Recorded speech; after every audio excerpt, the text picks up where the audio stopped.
Que a graça do nosso Senhor Jesus Cristo, o amor de Deus, o Pai, e a comunhão do Espírito Santo seja com cada um de nós nesse momento em que queremos receber e ouvir a palavra de Deus. Amém?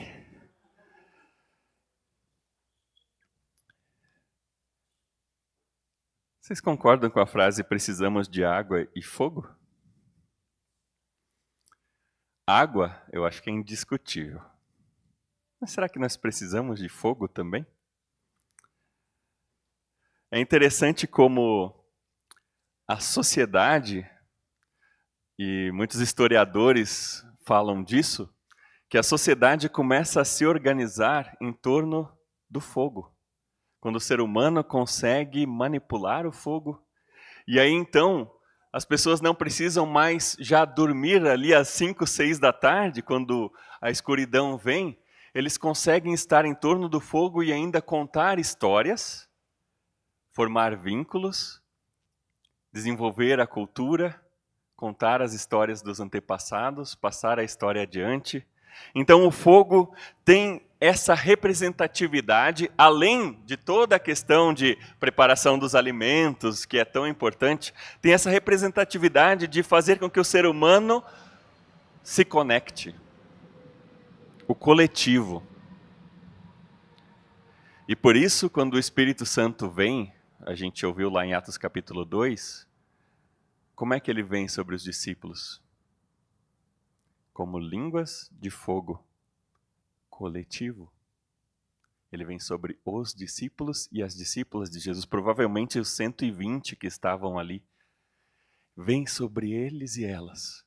Age no coletivo, une as pessoas com um vínculo que eles não possuíam antes. E por isso ali se forma a igreja. A união causada pelo Espírito Santo. Vocês já fizeram a experiência de conversar ao redor de uma fogueira? Eu e a Larissa começamos praticamente o namoro ali, em torno de uma fogueira no retiro de jovens. Começamos a conversar, e a conversa está até hoje. Em torno de uma fogueira, que nos conecta. Então este símbolo é importante por ser humano.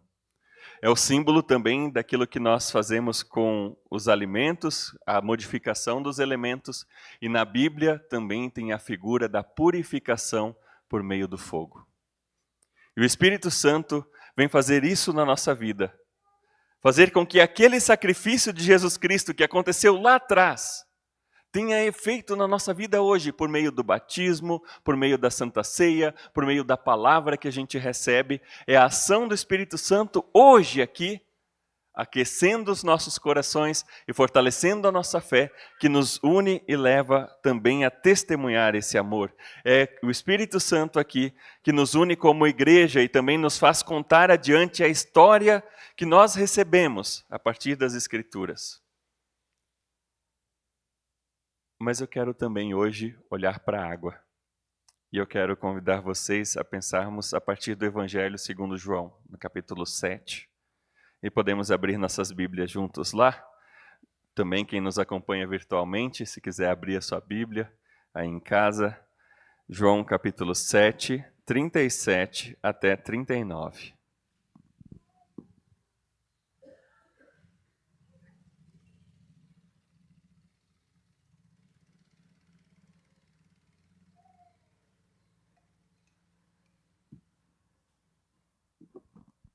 Se alguém tem a página aí das Bíblias dos bancos. 83 do Novo Testamento, na parte final da Bíblia, Novo Testamento, página 83 das Bíblias que foram distribuídas. João no capítulo 7, 37 a 39, são palavras de Jesus Cristo. Nós queremos, então, ler e ouvir com atenção. Depois da leitura, você pode deixar a Bíblia aberta nos bancos aí, se desejar. O último dia da festa era o mais importante. Naquele dia, Jesus se pôs de pé e disse bem alto: "Se alguém tem sede, venha a mim e beba. Como dizem as Escrituras Sagradas, rios de água viva vão jorrar do coração de quem crê em mim. Jesus estava falando a respeito do Espírito Santo, que aqueles que criam nele iriam receber. Essas pessoas não tinham recebido o Espírito porque Jesus ainda não havia voltado para a presença gloriosa de Deus. Até aqui a leitura das palavras do Senhor. Vamos dizer juntos: louvado sejas Cristo. Louvado sejas Cristo. Se quiser acompanhar também os versículos na sua Bíblia, fiquem à vontade. Onde é que Jesus está quando ele fala isso? É interessante perceber qual é a situação, o momento que ele está. Era o último dia de uma festa. E era o dia mais importante daquela festa. Qual é essa festa? Olha o título no próprio capítulo 7, olha os títulos em negrito, já ajuda você a perceber. A festa das barracas. Essa festa das barracas era uma festa de 7 dias que o povo judeu celebrava. E eles então moravam em barracas naquele tempo. Lembrando que eles tiveram que ser peregrinos no deserto durante 40 anos, vivendo como pessoas que tinham que sempre montar e desmontar as suas barracas. E eles lembravam disso nessa festa. E durante essa festa, a festa das cabanas, ou a festa das barracas, ou a festa dos tabernáculos, na linguagem de Almeida, diz assim, a festa dos tabernáculos, existia um ritual. Nesse ritual, os sacerdotes, eles iam até a fonte no tanque de Siloé. Talvez vocês vão lembrar desse nome, o tanque de Siloé tem uma história bíblica aí. E lá no tanque de Siloé, eles buscavam a água em jarros, geralmente jarros de ouro, e levavam até o altar e derramavam essa água em torno do altar e em cima do altar, como um lembrete de que Deus é aquele que iria fazer a água brotar em meio ao deserto, como os profetas haviam anunciado. Um lembrete de que Deus é aquele manancial de água viva. Eles faziam isso com o vinho e com a água. No último dia, o 8º dia da festa, era um dia onde o pessoal estava cantando, alegre porque a festa estava acabando, estavam desmontando as barracas. Sabe quando a gente vai para o retiro da igreja e está todo mundo ali, aquele almoço de despedida, assim, aquele clima assim, poxa, queria estar mais aqui, mas ao mesmo tempo estamos desmontando as barracas, é hora de voltar, e aquela coisa, aquele abraço gostoso. E no meio disso Jesus diz assim, falando em outras palavras, vocês viveram o ritual de levar água até o altar? Lembrando que Deus é aquele que sacia a sede. Então, se alguém tem sede, venha a mim e beba. Jesus é o cumprimento das profecias. Jesus é aquele que centraliza o amor de Deus, encarna o amor de Deus e revela o amor de Deus a cada um de nós. E por isso, no meio dessa festa que já tinha dado tanto tumulto, tinham até tentado prender Jesus no meio da festa, no final, então, ele chega com um grande ápice e diz, se alguém tem sede, venha a mim e beba. Que sede é essa? Talvez você já tenha usado a expressão para falar da sua própria vida em algum momento assim. Eu estava no fundo do poço. Você já usou essa expressão em algum momento da vida? Eu espero que muitos de vocês não tenham precisado usar isso em nenhum momento. Dizer assim, eu estive no fundo do poço. Mas quem já esteve lá sabe como é difícil. Para nós, seres humanos do século XXI em Guarulhos, dizer no fundo do poço, a gente diz dizendo uma situação difícil, mas literalmente o que é o fundo do poço? O poço é de quê? Poço de água. onde se retira a água para beber. Eram aqueles poços, né? Que se retirava a água até geralmente com um balde, com uma corda, né? E estar no fundo do poço quer dizer, eu estou sem saída. Mas ao mesmo tempo, eu quero juntar essas duas figuras e dizer, estar com sede no fundo do poço. Porque é quando a vida parece que não faz mais sentido. Ali a nossa sede de vida, ela se faz tão presente. A sede de que as coisas deveriam ser diferentes. Aquela ansiedade de saciar uma sede que está dentro do coração, da alma, da vida, entranhado, e que a gente espera que as coisas mudem, ou se a gente não espera, desespera, e ainda no desespero, olha para cima, talvez, do poço, esperando algo que mude essa situação. E às vezes estamos com sede, com os pés dentro da própria água.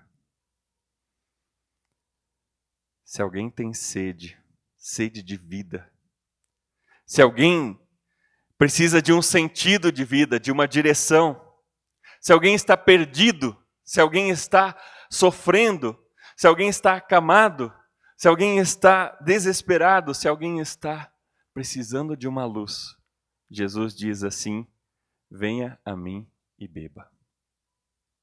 É de graça, como diz o profeta Isaías, é de graça. É só chegar e beber. Mas o que significa esse venha a mim?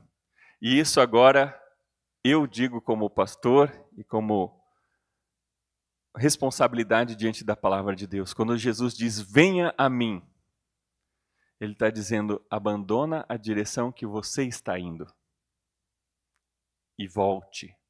Muda a direção e vem em direção a mim. Porque a direção que nós caminhamos no mundo, buscando saciar a nossa sede, não mata a sede de verdade. Às vezes a gente quer matar a sede comprando coisas. Gente, isso é tão comum que isso também me afeta. Às vezes quando eu estou ansioso eu vou lá, na Shopee, no Mercado Livre, ver qual que é a promoção e começo a gastar o que não tem. Eu acho que não sou só eu. Às vezes, a gente fica ansioso com uma situação de sofrimento e busca alternativas que não são responsáveis diante de Deus. Às vezes, a gente está sofrendo com uma carência afetiva e busca suprir essa carência das formas destrutivas que o mundo oferece. E Jesus diz, abandonem esses lugares onde a água não é água de verdade e não mata a sede, mas venham a mim e vocês vão poder beber a água da vida, a fonte da vida. E quando nós nos encontramos com Jesus Cristo e somos encontrados por Ele, a nossa vida passa a ser diferente. Ele nos tira do fundo do poço. Mesmo que as situações ao nosso redor continuem difíceis, Ele nos tira dessa situação de prostração e nos dá uma nova vida. E por isso nós podemos confiar nele. E por isso nós podemos beber dessa água, que é água de vida que jorra também do nosso interior adiante. E aí, aqui tem uma figura muito forte que Jesus usa. Do seu interior fluirão rios de água viva. Não é assim que vão fluir gotinhas. Não é assim que, porque eu creio, a minha fé, eu posso dar gotinhas de amor, gotinhas de paz para esse mundo. Jesus disse, não. Do seu interior fluirão rios de água viva. Por quê? O que é que flui de dentro de nós para o mundo? O que é que flui de dentro de quem crê para o mundo? O que Jesus diz? De que ele estava falando? Versículo 39. De que ele estava falando?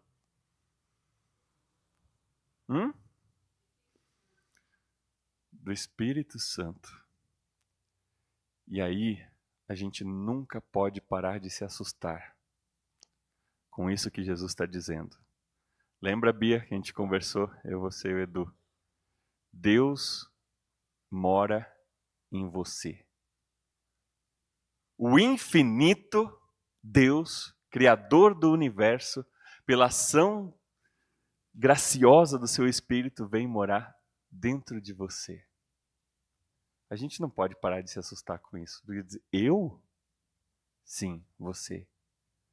E Deus que está dentro de você flui para as outras pessoas, com o que você fala, com o que você faz, com o seu testemunho, com o seu jeito de viver. Deus está fluindo para dentro desse mundo e Deus não é gotinhas. Ele é esse rio caudaloso que inunda o mundo, que inunda e transforma realidades. E ele começa isso transformando o nosso interior. A nossa Bíblia diz assim, do seu coração fluirão. Mas no original grego ali são as entranhas. É tudo aquilo que diz respeito ao nosso íntimo. É dali que ele vai fluir para fora, em direção às outras pessoas. E pessoas que precisam. E pessoas que estão ao nosso redor. É por isso que a igreja tem a missão tão importante de levar a palavra de Deus adiante para que outras pessoas também se transformem fontes de vida para dentro desse mundo. E essa igreja somos eu e você. O seu papel nesse mundo não é pequeno. É ser Jesus Cristo para o próximo. Um pequeno Jesus Cristo, como diz Lutero. Um pequeno Jesus Cristo, mas ser Jesus Cristo para as outras pessoas. E por isso, a nossa vida, ela tem o sentido quando nós seguimos os passos de Jesus Cristo e vivemos com Ele. Viktor Frankl, que passou pela... como é que era o nome daqueles lugares onde os nazistas prendiam as pessoas? Falhou? Campo de concentração, obrigado. Ele passou por situações assim. E ele começou a refletir sobre algumas coisas. Porque ele via pessoas mais fortes e mais saudáveis que ele morrendo, se prostrando, se entregando e deixando ser mortos. E ele persistindo. E aí ele diz uma frase assim: se você tem um porquê, você enfrenta qualquer como. Se você tem um porquê, uma razão de vida, você enfrenta qualquer como. E ele não estava falando de um sofrimento qualquer, ele estava falando de um campo de concentração, de extermínio de pessoas. Então, se você tem um porquê, rios de água viva fluirão de você para dentro da sua casa, para dentro do seu trabalho, para dentro do convívio com as pessoas que você convive. Isso não quer dizer que você vai ser perfeito, mas você vai ser perfeito na dependência de Jesus Cristo, da graça de Deus, e mostrar para as pessoas que você é essa pessoa que depende dele e mostra ele para o mundo. Pentecostes é isso. E nós precisamos do fogo do Espírito que nos une. E nós precisamos da água do Espírito que nos sacia a sede e sacia a sede do mundo também. Por isso que o Espírito Santo de Deus haja em cada um de nós, aqui e fora daqui. Por meio de vocês e por meio da sua palavra, que ele continue nos fortalecendo em sua obra. Amém?